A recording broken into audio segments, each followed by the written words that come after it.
Good morning. I've been asked many times by different people how to get their lawn healthy and how to get rid of weeds or how to take care of dead spots or diseases in the lawn. And I am by no means a master gardener at all, but I want to show you a few tips that I have that I follow, and what I've discovered through many different resources on the internet, on YouTube videos and so forth, is that taking care of the lawn is really less expensive, easier, and takes less time than doing it the wrong way. Many people will ask me, what kind of weed and feed should I buy? What kind of chemicals should I buy? What kind of weed killer should I buy? And my answer to all of those questions is don't buy any of that stuff. What I do, and this is just what I do, your mileage may vary. 4 years ago, I replaced the front yard. Our pool died, and I had to dig up where the pool used to be in the backyard and put dirt in that hole and then do something with the backyard, and the front yard was too high. So I ended up taking a wheelbarrow and shovels, and I just dug up the whole front yard. I threw all the chunks of dead grass. Sorry about the noise in the background too, by the way. This is the noisiest town I've ever lived in. I can't even find a time when it's not noisy. Anyway, I took all the dirt and sod chunks and grass chunks from the front yard, put them in the backyard, filled that hole, and then I leveled out the front yard as good as I could and tried to use, I have a landscaping rake, I tried to bring the dirt level down to where we didn't have divots in the front yard, but we also let the water run off, excess water run off, but not too much. So I did that. I did it myself. It took me probably about a month to dig it all down little by little. And I bought sod. I put sod in the front yard, and I use one fertilizer primarily with the second as a backup. My primary fertilizer is called Milorganite, Milwaukee Organic Milorganite. You can buy it for $8 to $12 a bag for a 25 pound bag at Ace Hardware, Home Depot, Lowe's, I believe, sells it. I buy it at my local landscaping company in Trenton, Michigan called Carefree Landscaping, and it's about $9 a bag. Anyway, I put one bag down in the front, one bag down in the back, and that's a very, very heavy application, but because it's organic, it doesn't contain any salt. There's no ammonia in it, so it doesn't break down into salt, and it doesn't burn the lawn. It's impossible to burn the lawn with that fertilizer. And what you're really trying to do is feed the ground, the soil, and make healthy soil. You're not really feeding the grass. The reason I say that is because if you're trying to feed the grass, you're going to do it quickly, and it's not going to last very long. Where the organic fertilizer builds up the soil, if you have healthy soil, your grass is going to be healthy. There's the lawnmower again. By the way, here's my Ego lawnmower. I'm not a salesman for Ego. I bought this lawnmower 4 years ago. It's a battery-powered mower, and the batteries are common across all their product line. So you press this button here, you pull the battery out, and it works for the blower, which I happen to have over here, and it works for the string trimmer. And they have an edger. They also have a hedge trimmer, and believe it or not, a chainsaw. My brother-in-law has the chainsaw. He really likes it for small work. And they just came out with a riding lawnmower, believe it or not. That's just amazing to me, a riding lawnmower. The one thing I wish they would come out with that they haven't yet is a pressure washer. I really want a pressure washer, but I don't want the noise. So I don't want noise, and I don't want gasoline. I don't want gasoline fumes. I'm tired of the gasoline stuff. The other thing that's nice about this lawnmower is it's made out of plastic, so it doesn't rust. My last Honda lawnmower served me well for about 12 or 13 years, but it finally rusted out all the way along where the motor attaches to the deck, all the way around. It completely rusted out, and I didn't even notice it until it was too far gone. So here are my lawn tips in no particular order, but there's just a few of them. The first one is set your mower, whatever mower you have, for the highest level you possibly can. Now, this flies in the face of everybody's common knowledge about lawns and weeds and all that. They always say the same thing to me. Art, I got to cut my lawn because the weeds are taking over and I got to scalp it. Well, here's what happens. Grass is healthiest at a higher height. So grass wants to grow at 3 or 4 inches. The weeds thrive at under an inch all the way up to 3 or 4 inches. When you scalp your lawn, when you cut it down to the point where the grass is really down to the ground level, you're causing the weeds to grow even more for a couple reasons. One is, think of your yard as a very competitive place. All the plants are competing for the same thing. They're competing for water, and they're competing for sun, and they're competing for nutrients. If you cut your grass down and let the weeds get more sun, they're also getting more nutrients and more sunlight. And therefore they're gonna be healthier and they're gonna grow like crazy. Now, right now, I will tell you, my lawn is not weed free. My lawn has weeds, but they are all at the edge. So as I'm walking along here, you'll notice that I have weeds at the edge of my lawn. And I'll tell you what I'm gonna do about those. Absolutely nothing. I'm going to continue to grow my lawn at 4 inches tall. I'm going to continue my regimen of applying fertilizer, and I'll talk about that in just a moment. But I will not apply any chemical to these weeds because they will get choked out by the grass. So in light areas where you have the grass is kind of struggling a little bit, you'll see the weeds getting a foothold. But if you can do a couple things. You can pull them. If you pull the weeds, you're not really doing much, because unless you get the root, you're not doing anything. But some people feel better by pulling them. You can pull the weeds. If it's a dandelion and you don't want dandelions in your front yard, you can pull them. But be aware that if you don't get the entire root, you're really not doing anything. They're just going to come right back.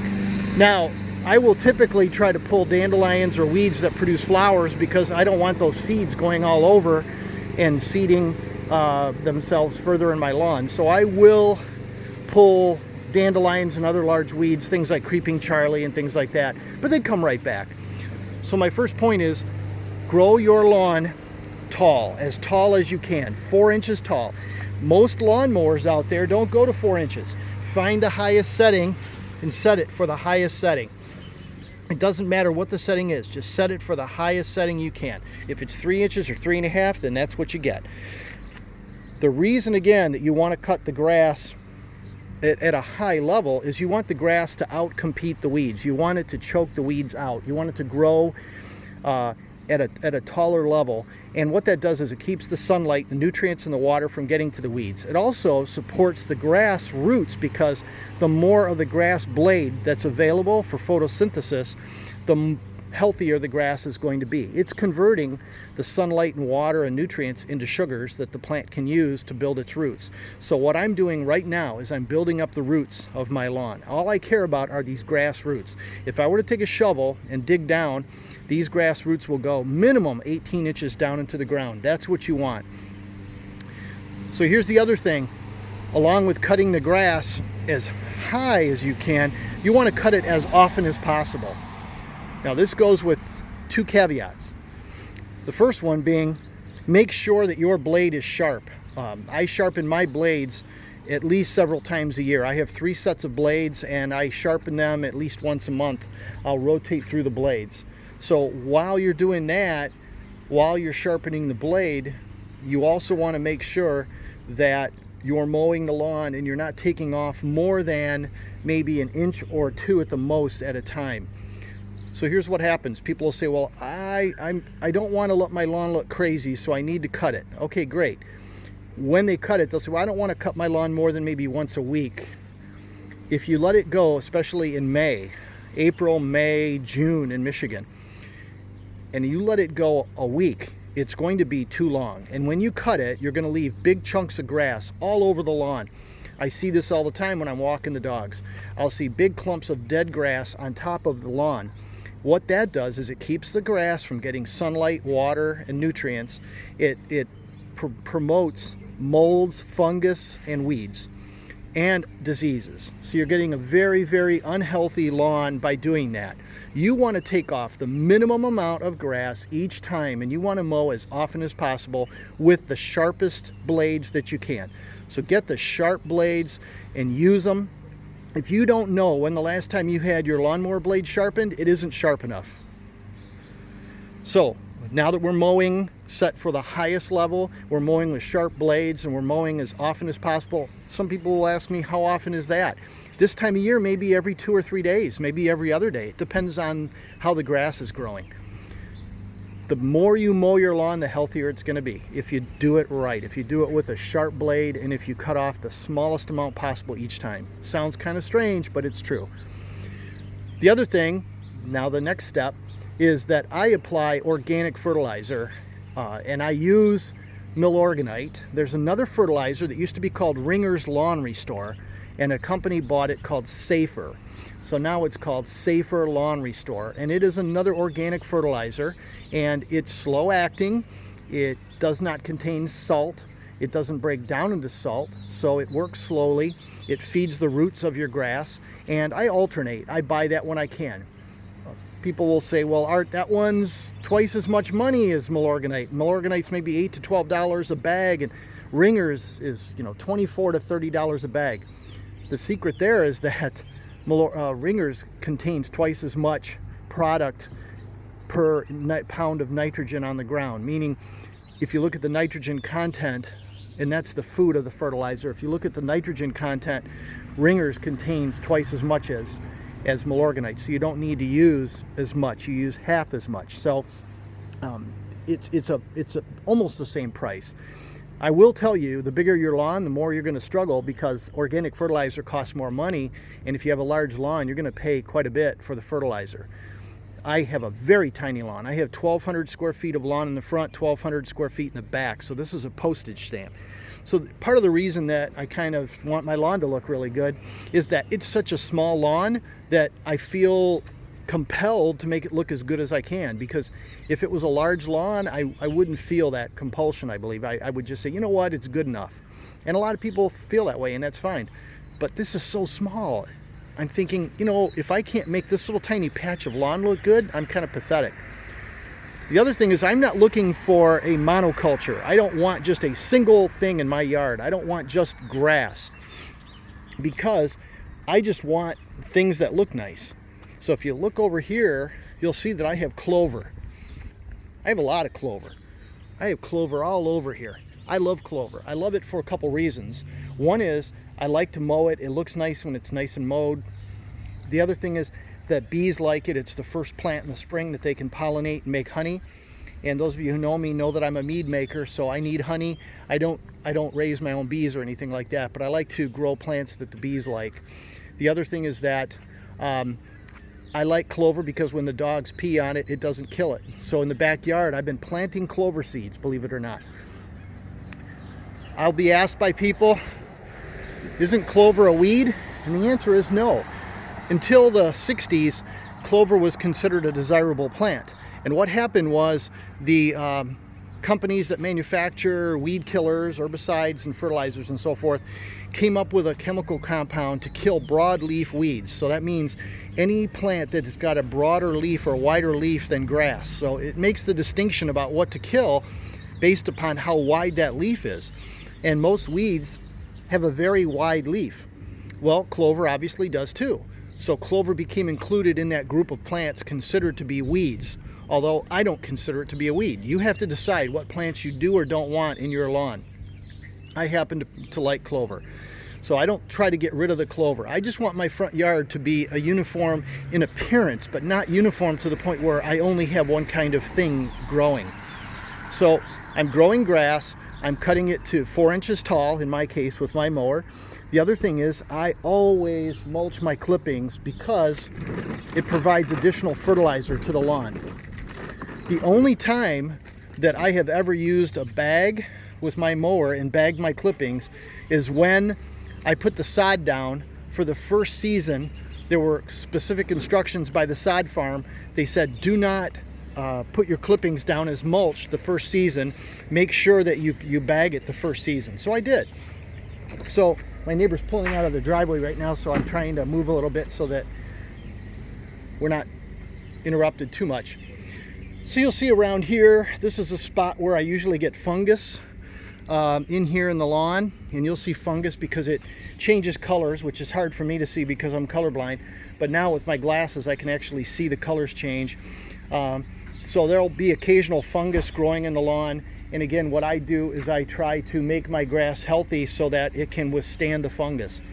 A point that I want to make right now is that every lawn has diseases. Every lawn has pests. Does my front yard have moths? Yes. Does it have Japanese beetles? Yes. Does it have grubs? Absolutely. It has all of those things.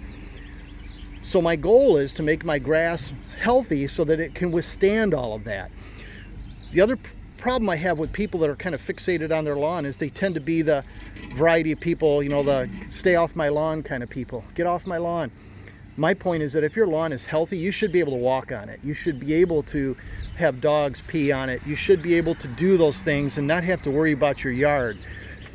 And so I'm not fixated on my lawn to the extent that I don't want people to walk on it or anything like that. The one exception to that is in the winter when the lawn is dormant, when it's frozen. You really don't want to be walking on the lawn any more than absolutely necessary. And actually having a large snowfall sitting on the lawn is probably the best thing to have, because then you're not walking directly on it, and that grass actually helps insulate the snow actually helps insulate the grass from the cold, extreme cold temperatures. So going back to the lawn here, the only place I have weeds are on the edge of the lawn. Occasionally I'll have a weed try to grow, and what I'll do is I'll pull it if it's easy to pull. If it's not, I will just continue on with my mowing, and I will eventually see that it's been choked out and it's no longer there. And so like I said, how do you deal with grubs and diseases and all this other bad stuff in the lawn? It's easy. Make your lawn healthy, it'll withstand it. So let's go back to the fertilizer. I use Milorganite most of the time.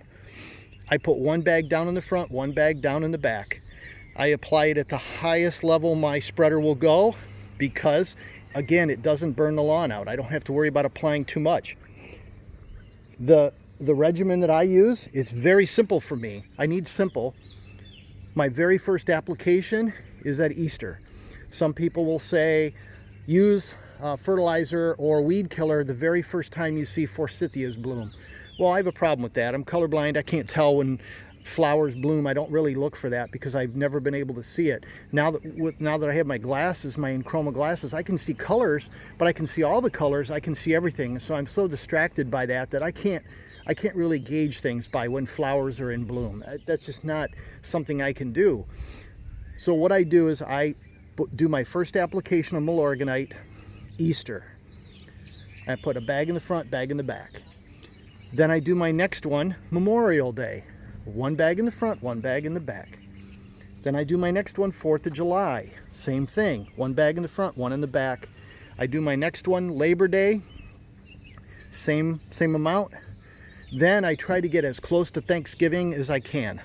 If it's Thanksgiving, great. If it's just before the snowfall, first snowfall of the season, that's even better. So what I'm trying to do is I'm trying to feed my soil. I'm trying to do it on a regular basis. I also try to follow holidays because it makes it easier for me to remember. And it works really well. I've been doing this for 4 years now, and you can see the results. Whenever I have people ask me or make challenges about how do you do your lawn and I do it this way, my answer is always this: you can do whatever you want. All I do is what works for me. This works for me. It would not work for every lawn. You'll notice I have no trees, so I have mostly sun. Grass requires majority of sunlight. Mostly sunlight. It doesn't like shade. I have my neighbor's trees, maple tree up there, provides a little bit of shade, not too much, but I can tell the areas that are covered by shade, they're not as thick as some of the others. And that's fine. No environment is going to be perfect for grass. You have to remember that these grasses we grow were never intended to grow in North America. They were developed from the grasses of the plains in Africa, and then they were modified. So people focus on genetically modified. All these grasses have been genetically modified. Speaking of that, somebody will say, well, Art, when I see grass that's going to seed, is it seeding itself? And the answer is no. Grass that we grow is sterile. It cannot seed itself. If you want to grow grass, some grass is spread by stolons, which are spreaders. They spread out and then they plant themselves. St. Augustine, Bahia, centipede grass, and a few others like that are known as spreading by stolon. The grasses that we have really don't spread that way. They will branch out a little bit, but typically the roots grow down, not out. So if you want to grow grass here, you have to buy grass seed or you have to use sod. I will tell you a secret about sod. Sod is really good if you want instant gratification, but sod is not as sturdy as grass seed. So if you grow your grass from seed, it's going to be sturdier. It's going to be able to withstand things like dogs running on it, peeing on it, better than sod. Sod is extremely fragile. I've read quite a bit of research that indicates that if you put new sod down within 6 years, none of the grass that you have is the result of that sod. It's basically planted itself, it's basically recycled itself, so that none of the grass you have 6 years later is really from that original sod, which is kind of strange if you think about it. What I also do in the fall is I do a practice called overseeding, which means I'll take a rake and I'll rake up the soil a little bit and find the thin spots, and I will sprinkle grass seed down and water it in. The fall is the best time to do this. Most people want to put grass seed down in the spring, and that's not the time you want to do it. You want to apply grass seed in the fall, as late in the season as possible. We actually had a road crew come out here and work on the road in the summer 2 years ago, and they put grass down right when they finished around Thanksgiving, and it was almost snowing. It snowed right after that, and everyone was saying, wow, this grass is such a waste because it's all going to die. They put it down and now it's so cold. It was the best thing that could happen. It went dormant, which is what you want, and it started growing in the spring, and it's extremely healthy. So I saw that firsthand. So you'll experience a lot of different things with the grass, but the one thing you'll notice is if you find weak spots, just throw some grass seed down. I have a spot here along the driveway where it gets driven on a lot, and what I do is I just hit it with grass seed, and you'll see there's some weeds in there right now here in this corner. I'll hit that with grass seed a little bit and build it up a little bit, but there's going to be areas that are constantly struggling. If you're looking for a perfect lawn, go buy some AstroTurf. You're never going to have perfection, but what you can have is a decent looking lawn that doesn't take that much time. So it comes to watering. What your lawn needs is 1 inch of water per week. That's pretty much a rule.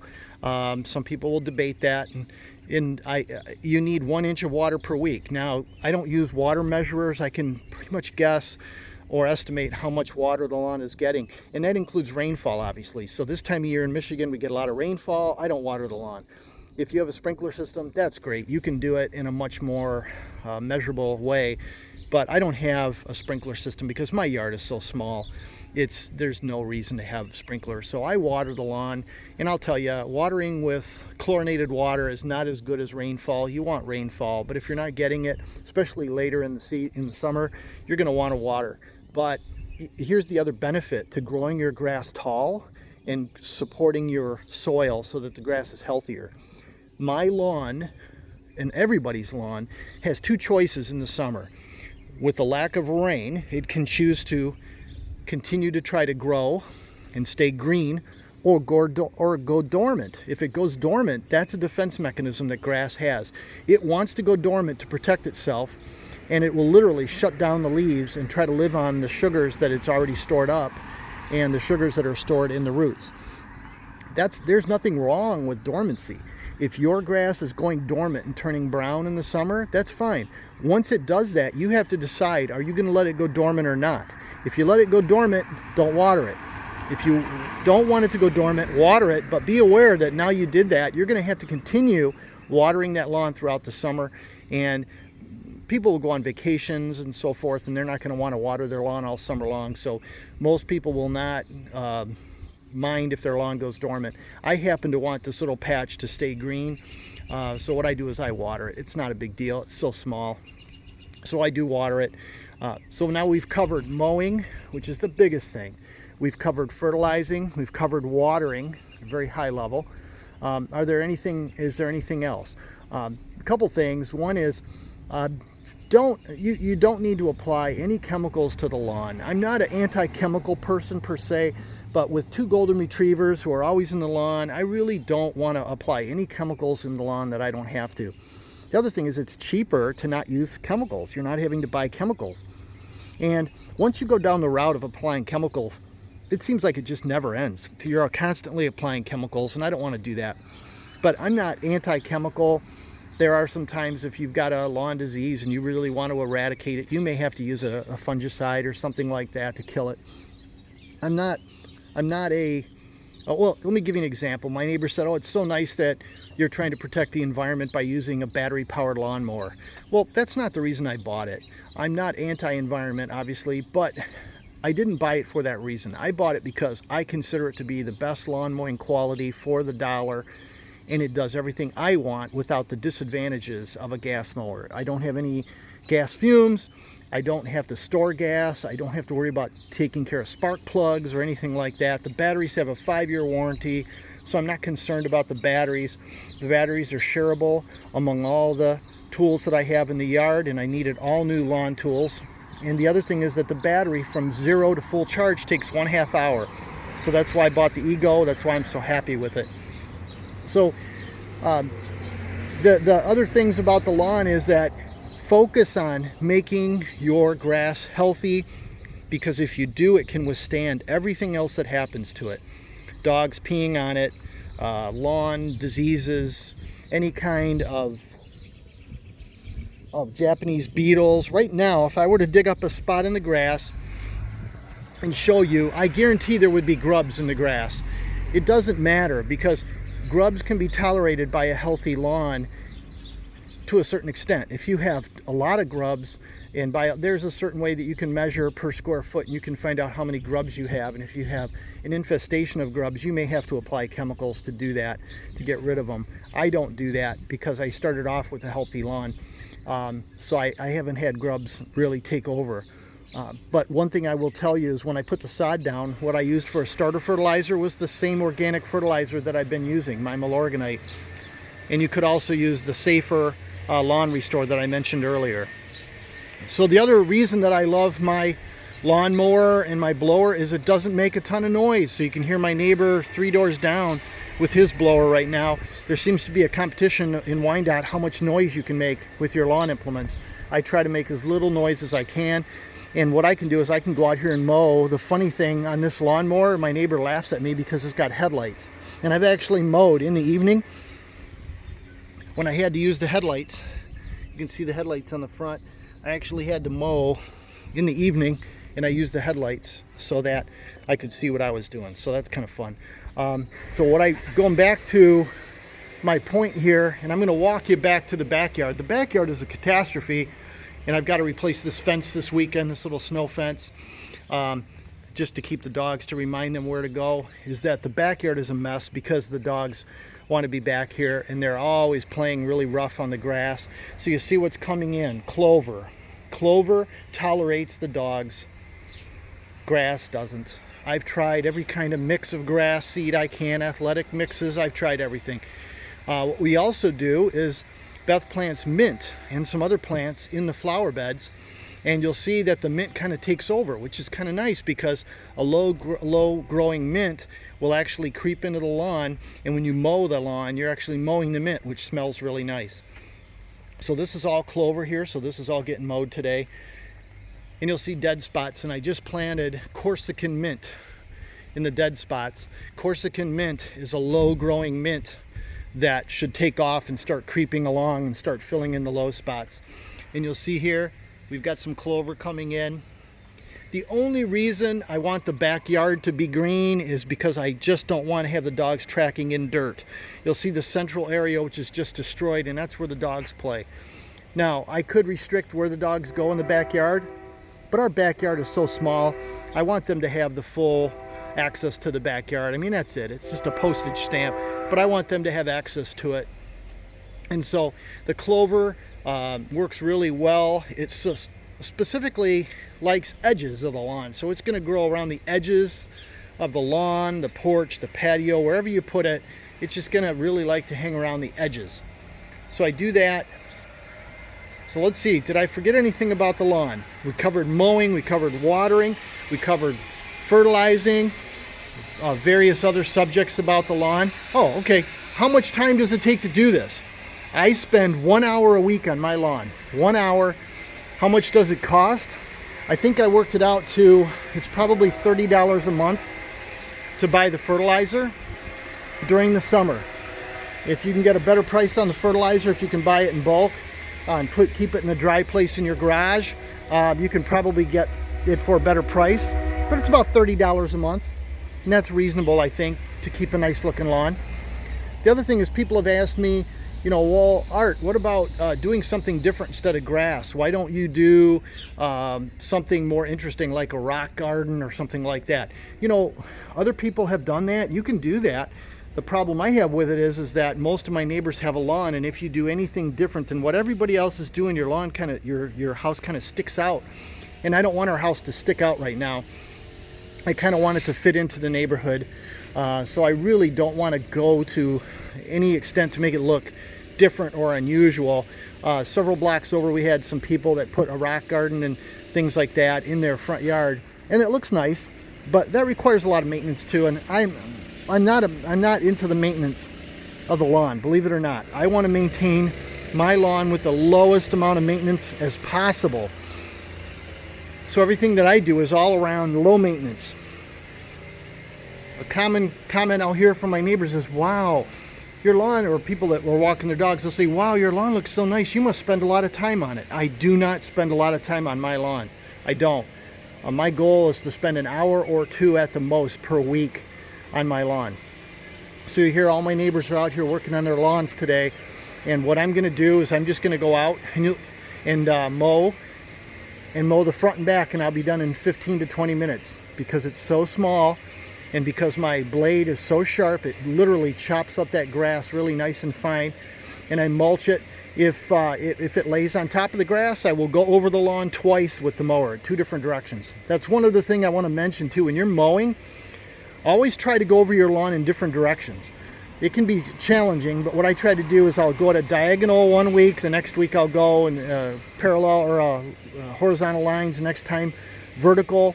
I'll try different ways to kind of mow the lawn so that I don't get ruts in the lawn. So if you look, I'm colorblind, but I can see off in the distance there, my neighbor's lawn is a much lighter color than mine.